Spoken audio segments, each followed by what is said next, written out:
Welcome to the latest episode of the Financial Frontier. I'm your host, Patrick Camuso. I'm very excited to introduce our guest today, Sam Leichman, the blockchain practice leader at Propeller Industries and the founder and leader of the SoDA initiative, which we're going to be going over in detail today. Sam, thanks for being a guest on the Financial Frontier. Patrick, thank you very much for having me. Great to be here. Absolutely, absolutely. To get started, can you tell us a bit about yourself and your background and how did you find yourself in Web3 and crypto accounting? Sure. Going way back to the original story, I started my career in investment banking back actually in the Web 1 days. And from there, I had a series of jumping into startups and then retreating to more traditional finance and internal corporate FP&A roles. And after I think my last startup about 7 or 8 years ago, decided that it was time to just buckle down. And while I loved working around the industry, found a position at Propeller Industries, which allowed me to work across a portfolio of startups and serve as their CFOs. I started in that capacity working in our SaaS practice. And one day we had our resource manager came in and during our resourcing meeting said, we've got a new client. They do crypto, Bitcoin, blockchain. I've got no idea what they do. Who wants it? And I was like, what could go wrong here? I raised my hand. That client ended up was Solana Labs. And Nice. so it really was, definitely kind of my first step down the rabbit hole. The way I used to describe it, it was like a 16-year-old learning how to drive on a Formula One Ferrari.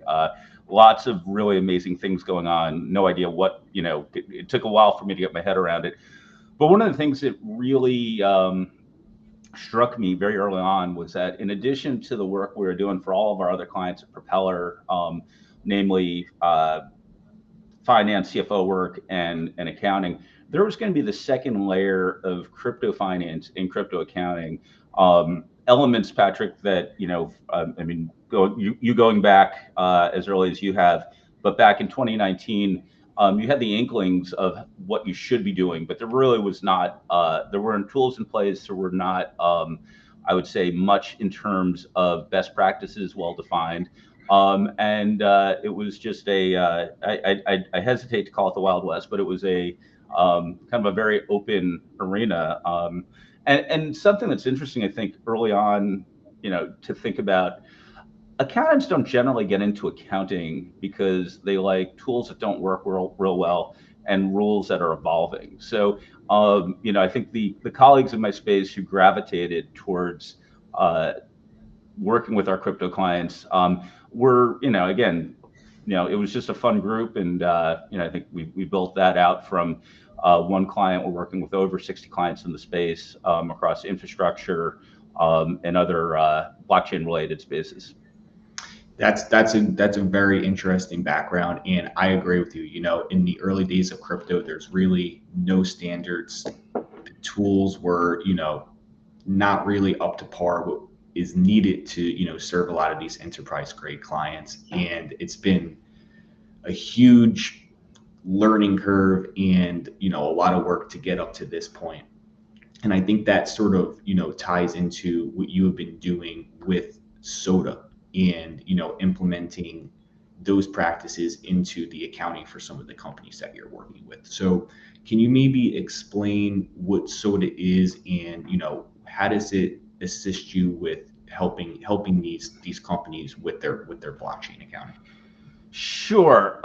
So at the highest level, SoDA is really a bridge between US GAAP balance sheet reporting and the way operators look at their treasury, look at their wallet infrastructure, and the way they run their business. And in terms of, I'd say, and I'm going to maybe jump a little bit ahead here, but I think part of the way to sort of say how does this help us really ties into the origin story of how did we come to the thing, and it started out.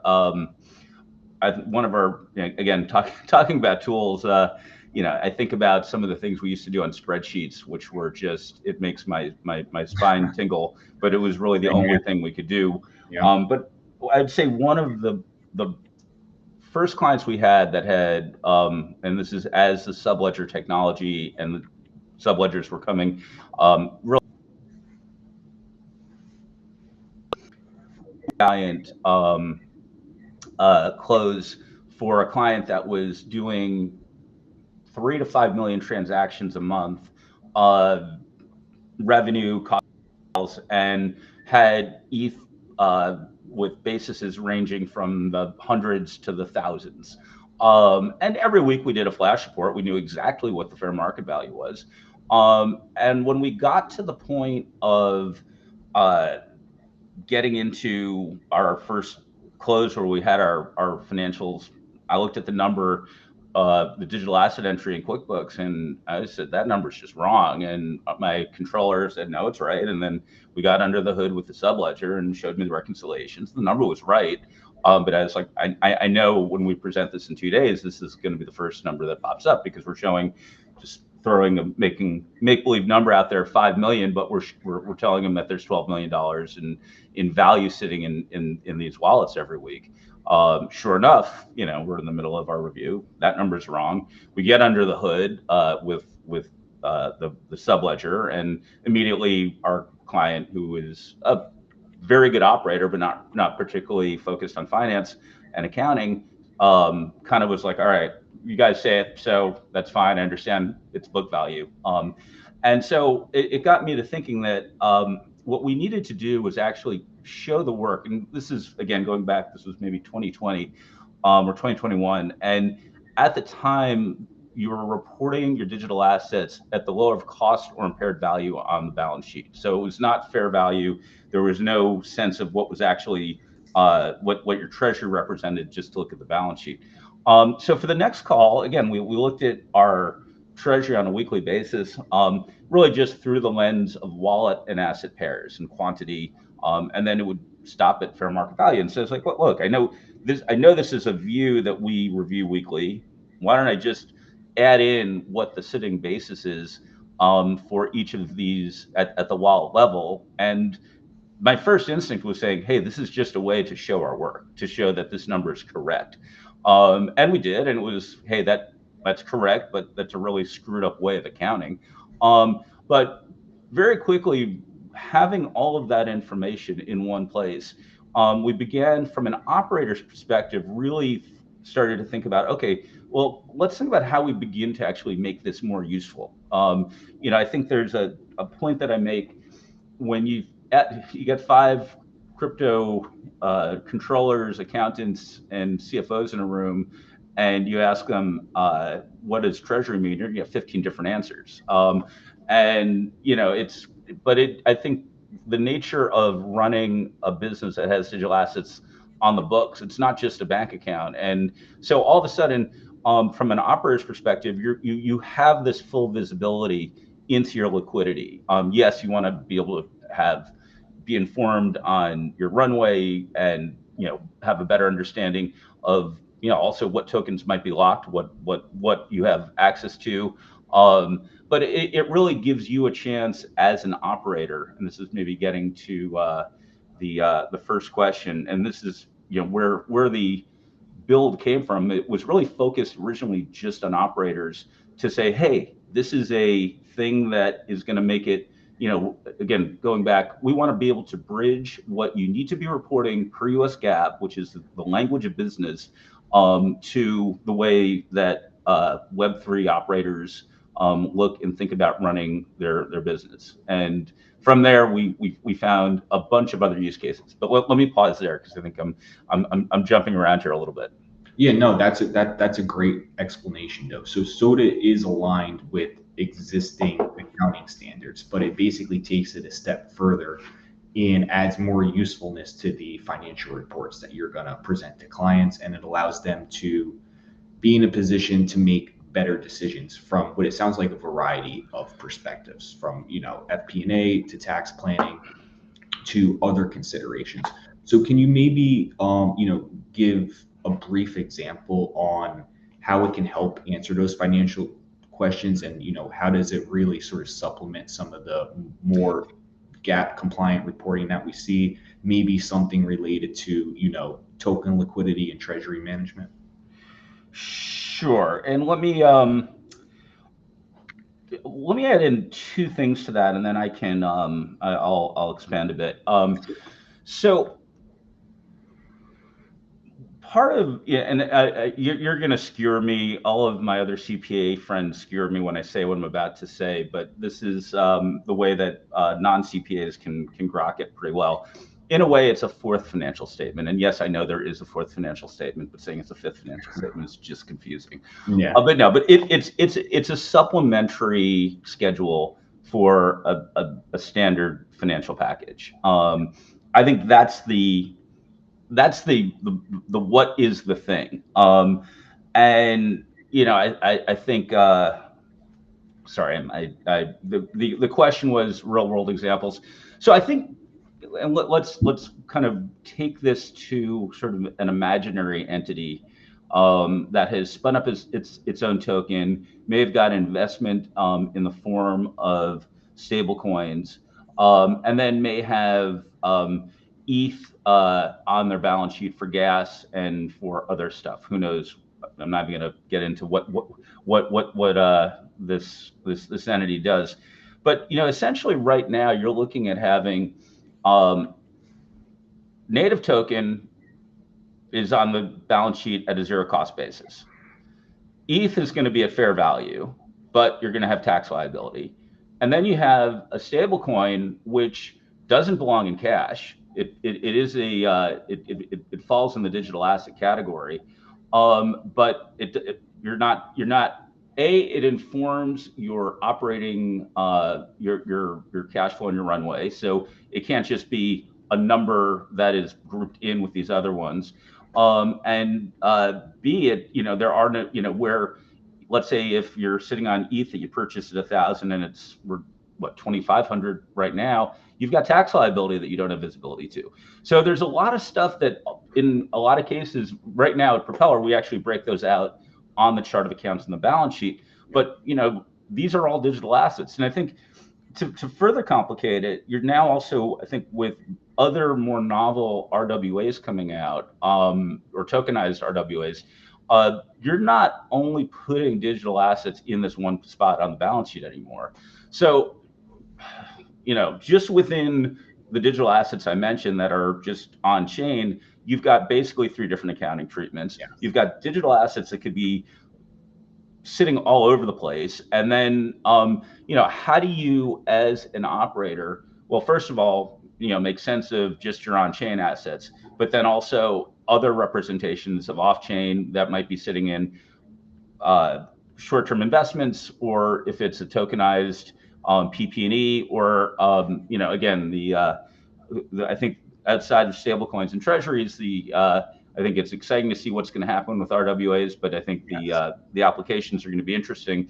But yeah, that can be popping up all over the place. And so I think, for a business, I guess the number one importance is to really get a good sense of its liquidity outside of the single entry of digital assets. Now, when we started doing this work at Propeller, for I think a hot second, I thought we had this is such a proprietary thing, and we're gonna, this is gonna be our secret sauce. And I think for maybe a hot second, we kind of did that. But the reality is I think this is a fairly common sense approach to this issue. I talked with other colleagues who are both fractional CFOs and in-house at foundations and labs, and this is something that probably people would be getting to in any case. So between that and then also conversations we've had, you mentioned audit, but also tax and regulatory, all for just getting ready for these things. SoDA is a terrific first step.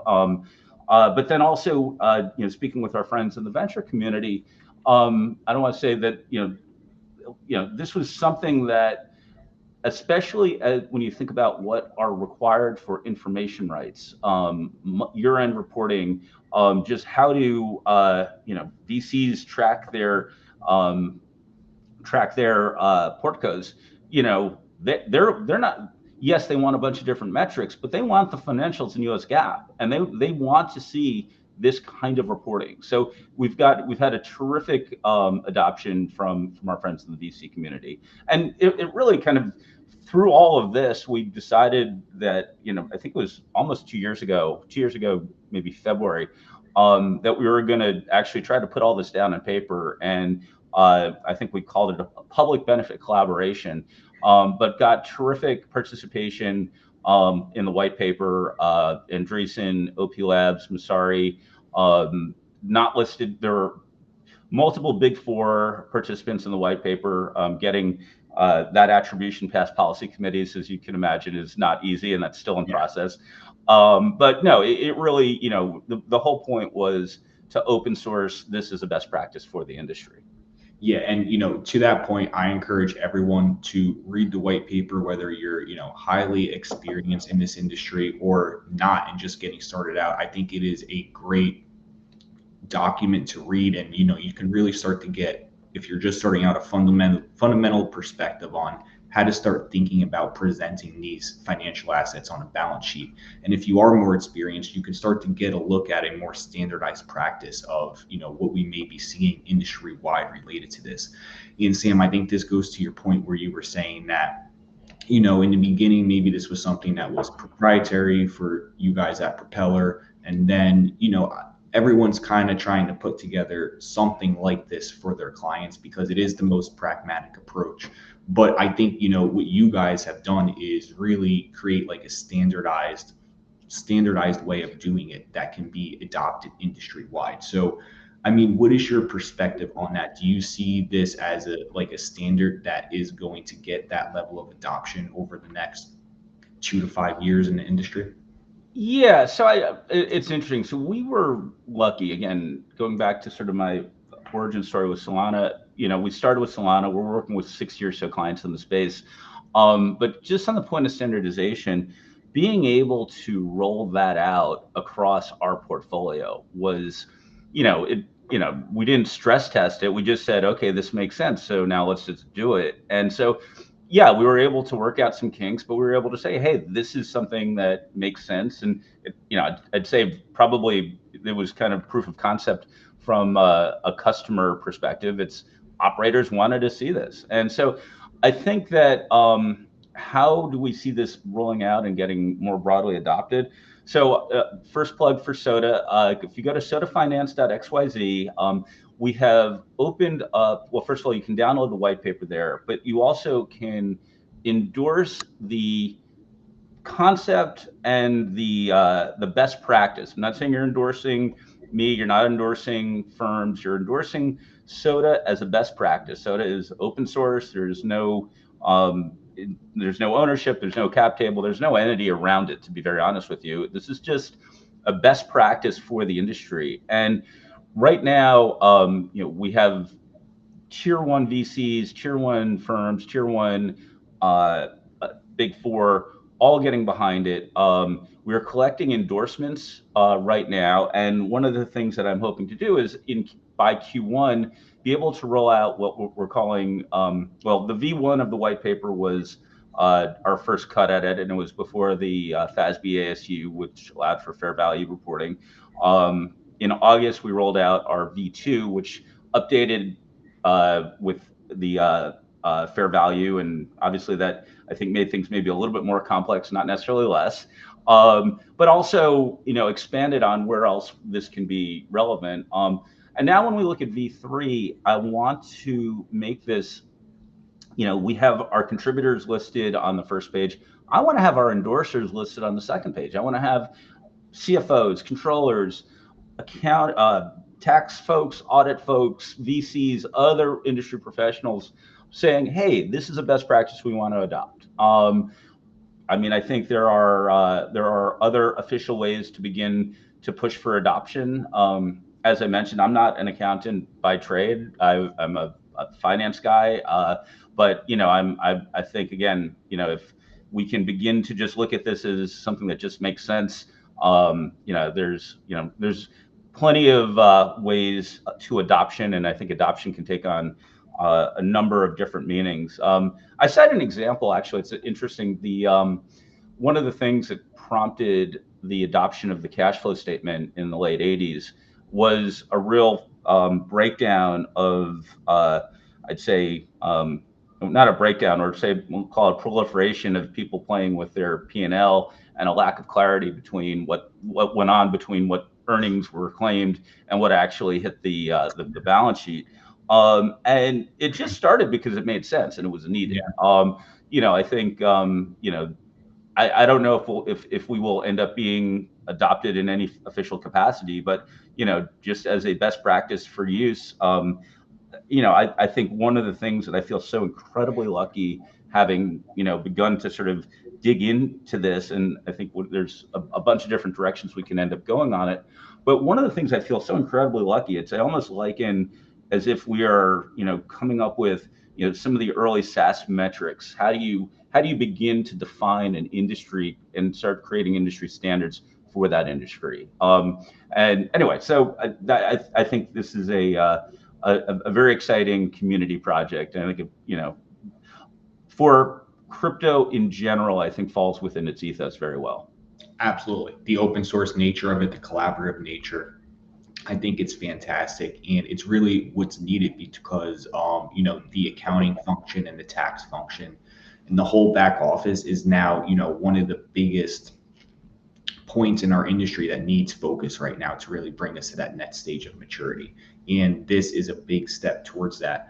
So, more on that topic of, adoption and the industry starting to adopt SoDA. I'm personally seeing some of this when I'm, working with clients at my firm on some of these subledgers, because, some of them are actually integrating reporting based off of SoDA. So can you maybe speak to that a little bit? What subledgers do have integrated SoDA, and do you anticipate more integrating it? Because personally, I think anyone that's a Web3 accountant has to leverage these technologies in order to serve their clients. So obviously, we have to get SoDA into these subledgers to get that level of adoption, and we're starting to see that. So maybe can you speak to some that have adopted it and sort of what your perspective is moving forward in the future with more adoption there? Yeah, and look, I mean, I think whenever SoDA was born out of partnerships. We were working with Bitwave very early on, we work across there's not a subledger that we are not working with today across our portfolio. Again, in terms of the apparentness of what we're doing, there's no data on, in SoDA that's not in a subledger, or it should be.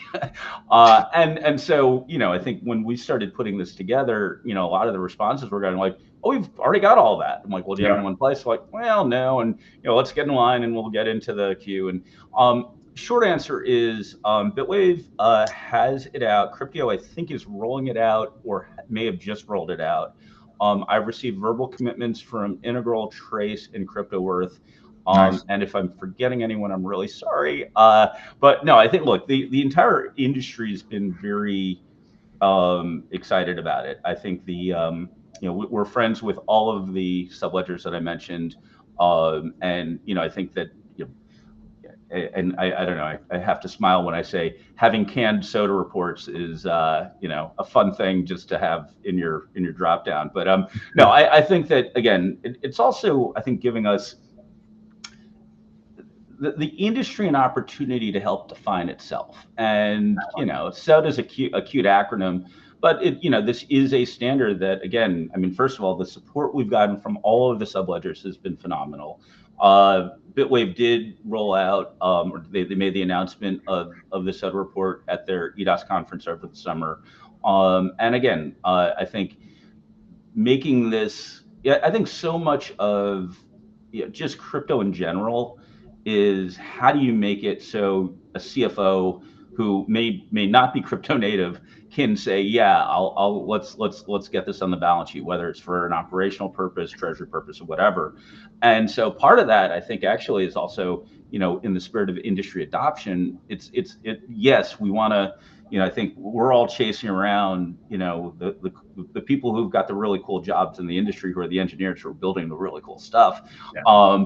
But, obviously, digital assets are getting on those balance sheets no matter whether we like it or not. But I think that when you start thinking about broader industry adoption of crypto, if you can't account for it, you're not going to transact with it, and that applies to any kind of on-chain digital asset.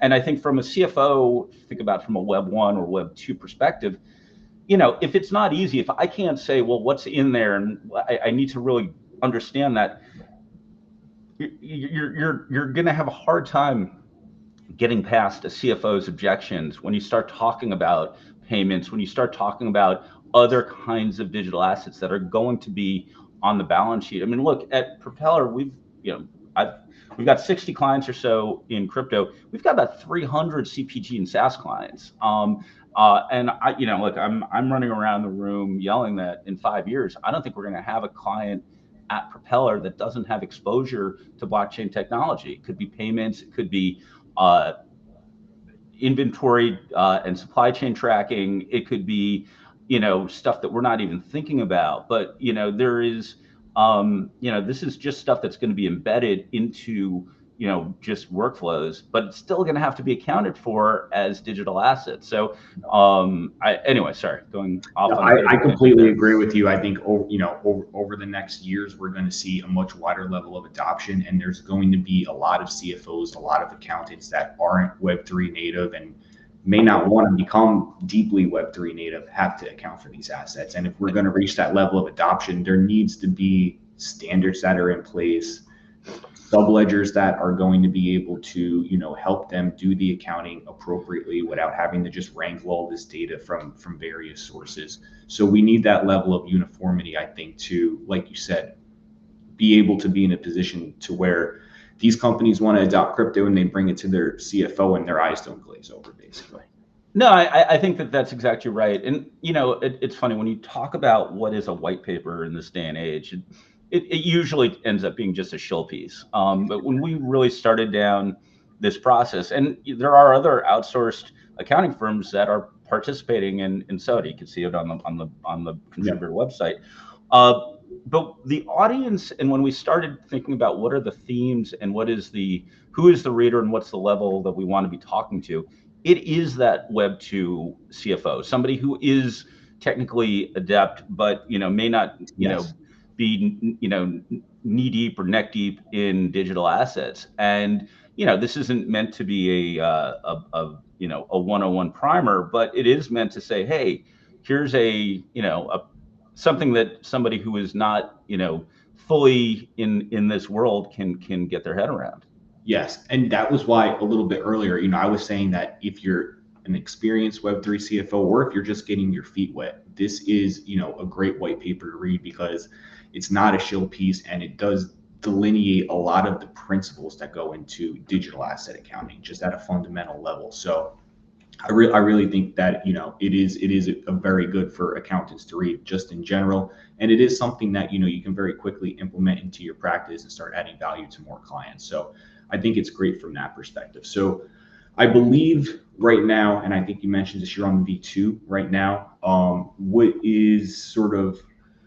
What's next for SoDA in the coming months or in the coming year? Is there a V3 coming? What changes or expansions do you sort of see from that perspective?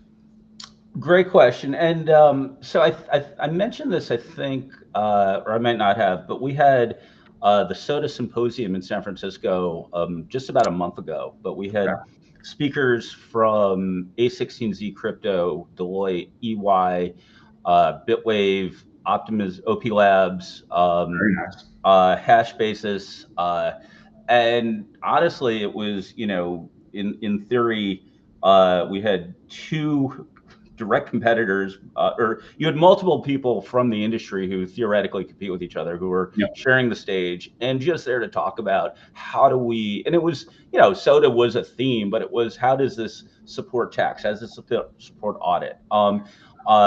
And so, I mean, coming out of that, I think one of the things that we're looking forward to doing, and we haven't firmed this up, but is looking to do a SoDA Symposium in 2025, possibly, towards the end of Q2. Probably again in San Francisco. That's sort of on the event side, and sort of, what are we kind of planning around?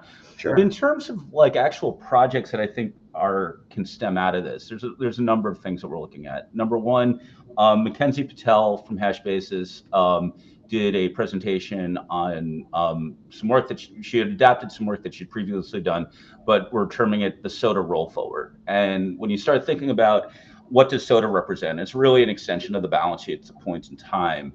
But what does that not tell you when you look at, period over period? There's no equivalent of token flows or cash flows. And Yeah. so really, and this has become a requirement, or really, I think only year end as a part of the ASU. But one of the things that I'm pushing for us to be adopting for monthly reporting is a SoDA roll forward, where you have, you're not looking at it in dollars, you're just looking at the token, the change in tokens from beginning of period to end of period. And you've got revenue, any cost of sales, expenses, any other acquisition or disposition. And then you've got your ending balances. But that is something that I think, again, going back to sort of the cash flow example, or the need for a cash flow statement that I mentioned earlier, that looking at a balance sheet, doesn't really tell you. And I think, by the way, part of the inspiration for a lot of this work was, the proof of reserve white paper that came out a number of years ago. And, one of the things that, I think any of these moment in time challenges or moment in time analyses have is, how do you make sure that you're not doing some funny business in the middle there? And so that's one really, interesting thing that I think Mackenzie authored a small piece in the last white paper. I think there's an incredible opportunity to blow that out and standardize. There's also this concept of, really focusing in on how can we create best practices around wallet hygiene. And I think we're internally calling it, what is the chart of wallets, as kind of drafting off of chart of accounts. And going back to Propeller, we've worked with, I think it's over 1,500 clients in 17 years. I might be 100 or two off there, but we start out with a chart of accounts that makes sense, and then we customize it. But there is a standard that makes sense for a SaaS startup, for a CPG startup, for a blockchain related entity.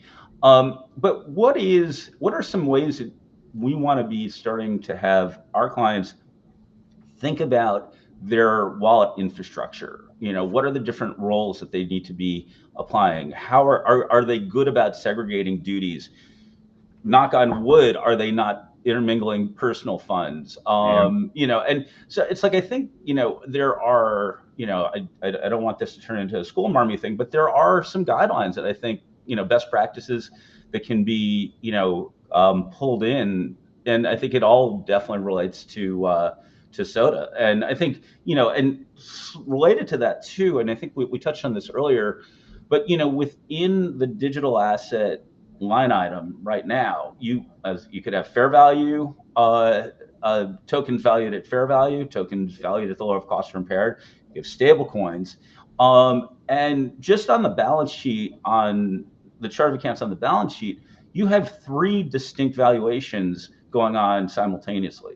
So just internally, again, something we've already done to Propeller, but again, this is, I think, part of, how do you organize your wallets, and then also how do you organize the reporting of those wallets? You can really begin to think about what, your on-chain assets, should be represented differently on the balance sheet instead of just dropping them all into a single line item. And so again, I think that's more of a that's a 1 or 2 pages in a broader work, but I think that these are all important standards. And I think one of the other benefits that I think we're going to hopefully find ourselves finding is that with the endorsements that we have within the industry, I can get the conversation rolling. I know what we're doing with our clients, but I think there is a terrific opportunity to say, hey, you guys, how are you guys doing it? How does my equivalent at fill in the blank other outsourced firm or CFO at XYZ lab? How are other folks doing this? And again, I think this is it's the opportunity to build some community as well. Definitely. We need to all collaborate as an industry because we need to just find the best practices. And I think SoDA is a fantastic springboard for this. So I know we were discussing a little bit like the different accounting softwares.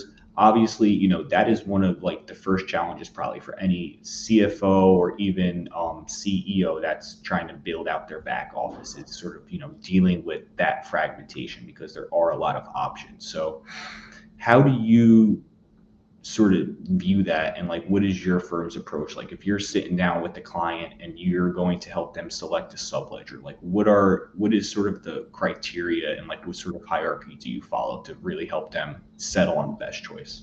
Sure. So you're in North Carolina. So do you ski, Patrick? No, I don't.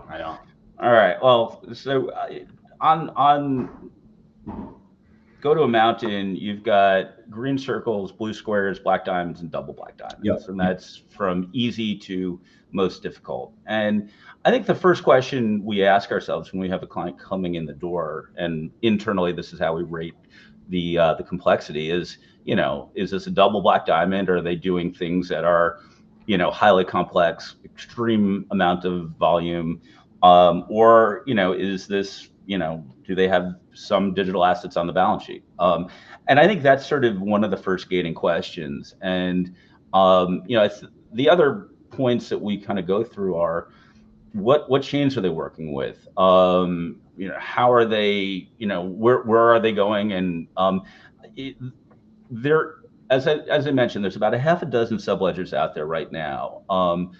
Sure, there's a bunch of overlap, but I think not all of them are good at the same stuff. And I'm not going to get into an evaluation on your pod with that. But I think we love them all for different reasons, is maybe the headline, but they're not all perfect for every use case. And so I think it's, again, level of complexity, cost is always a factor. And, look, I think that, it really depends on the client. And in some cases, clients want nothing to do with the subledger once it's implemented, and they say, you guys deal with it. And, in a lot of cases, we've got different accounting managers at our firm represent controllers. And, for them, it's, what is the ease of use? How efficient can we be? Depending on the on the system. But other clients want to get involved. They want to roll their sleeves up. They want to get their reporting out of it there directly. And I think some have, again, there's not everyone is great at everything or horrible at everything, and it's they're really in a way very complementary in a lot of respects. Yeah, I agree. That's the same experience at my firm. There really is no one size fits all approach. You got to really look at the company, where they're at now, where they're going in the future, where are they transacting, what is the nature of their transactions, and then really help them arrive at a best decision. Where do you see that market going over the next 5 years? Do you think there's going to be more consolidation, or is it going to become more fragmented? Because I'm seeing even more new entrants coming into the space now. So what's your perspective on that? Wow, I think I'm just going to have people hate me if they all our subledger friends. No, I think that I don't know, and I think you go back to I remember one call I had when we were talking with a project that was they had no system set up, and we were describing, well, this is what we do from a finance and accounting perspective, and then we're also going to want to set you up with the subledger. And well, what does that do? It's like, well, it takes on-chain activity and helps us create journal entries for QBO. And they're like, well, if it does all that, why do we need you guys? Well, there's a couple I've things that gotten also, that one before too. Yeah. a couple other things that go on. And I think there's also this common refrain. Well, if it's all on chain, I don't know why we need accountants. Period. Like, Yeah. so look, I think I just tell them that to go look up a transaction on the Block Explorer and then tell me that. yeah, I mean, you now also with the 1099 DA reporting, like things are going to just get more complex, not More and more. less. Yep. Look, I want. I mean, I think consolidation is definitely a possibility. I don't know if I was spinning up a new entity today that I would say that, hey, let's go and jump into the subledger space. But I think they're again thing engineers who are building cool stuff don't generally think of accountants when they make their upgrades, Yeah. and things break all the time. And look, I think we're in, if you want to call crypto in general maybe early innings, like innings 3 or 4, we're still in the sandlot, I think, in terms of the technology supporting it. So I mean, I think, in a perfect world, in 15, 20 years, you're going to have plugins, all this stuff will be built into Yeah. QBO, and you'll have the NetSuite, having their own integration, not with subledgers, they'll just have their own thing that just works. Yeah. How we get to there, I don't know the answer. It's a very long road. I'll agree with you on that. So, you are leading a practice, you're building SoDA, which is set to become an industry standard. What advice would you give to CFOs, CPAs, financial professionals in general that maybe want to make the shift into crypto accounting, or maybe their company is starting to adopt crypto in their balance sheet and they really have no choice? What would be some of your advice to them, maybe some places where they can start to build their knowledge base too?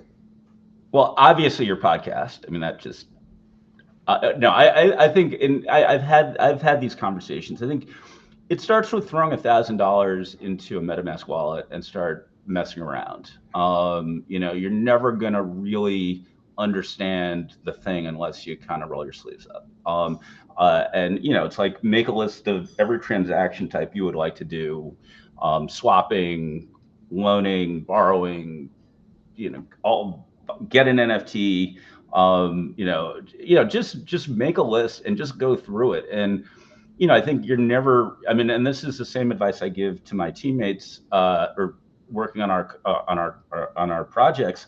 Is, yeah. I mean, first of all, if it doesn't cost anything, certainly go and mess around with our clients' stuff. Like, that's just a prereq. But I think that's a start. I think the other start, and I feel so lucky that I, 2019 is when I started working with Solana Labs. I kind of threw myself into. We're not in that old of an industry, and I think I'm probably on the older side of a lot of the practitioners. But if you're above, most people, 5 years is a bunch of time in the industry, 10 years is a lifetime. Maybe I know a few people who are more than that, but not many. I mean, I could count them on a hand or two. But everybody in this industry was doing something before they were doing in crypto. Not everyone, but many people, especially on the accounting side, who are older. And they remembered a point where they started to become curious, and they remembered not knowing anything. And for me, it's like, it's a challenge, but it's really scary not knowing, what you're stepping into. And I found this incredible ethos within crypto where, I just started reaching out to people. And, if you're a serious person and you've got serious questions, look at the leadership at Big Four. DM me. There's no serious person that I'm not going to spend 30 minutes on a call with, whether they're a competitor, obviously business prospect. But, I think I remember not knowing stuff, and I remember being able to reach out. And, I think there is a sense of paying it forward that, if you're interested in this field, you will get good responses. We're not trying to, if this, I was on a panel with the head of the practice from Deloitte at Mainnet.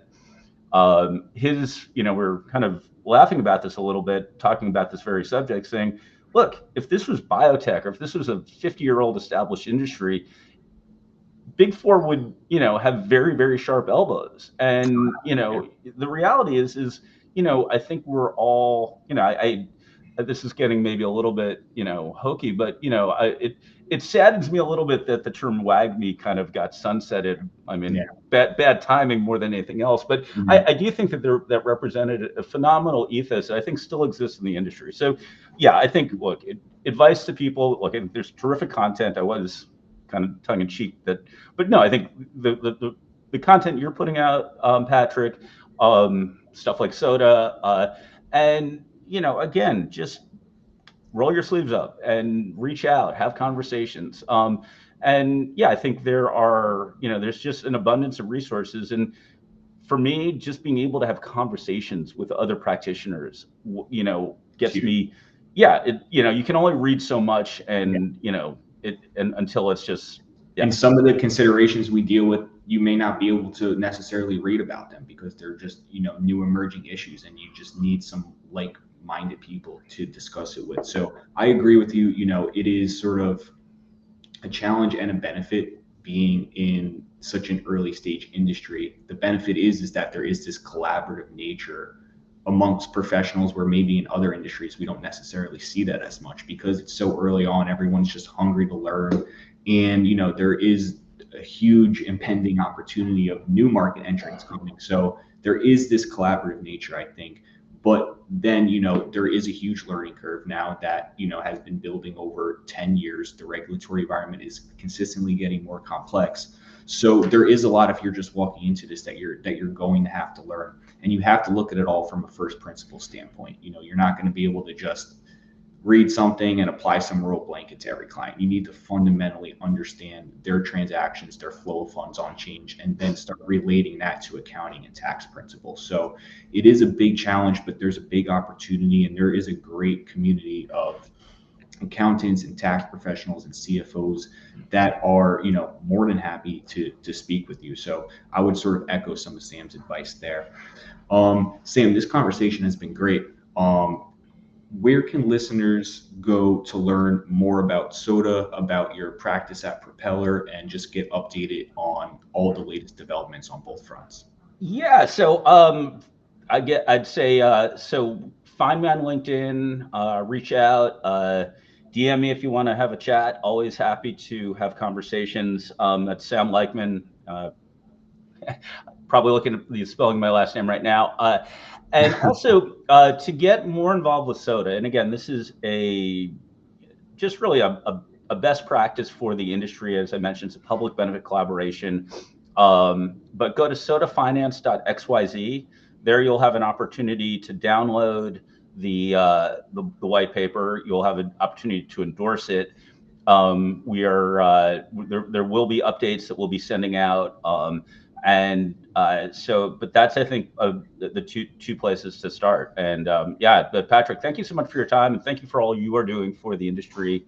And I think, again, there's just this amazing ethos of rising. The rising tide is going to lift all of us, and I think we're in an amazing time to be working in finance and accounting in this very exciting world.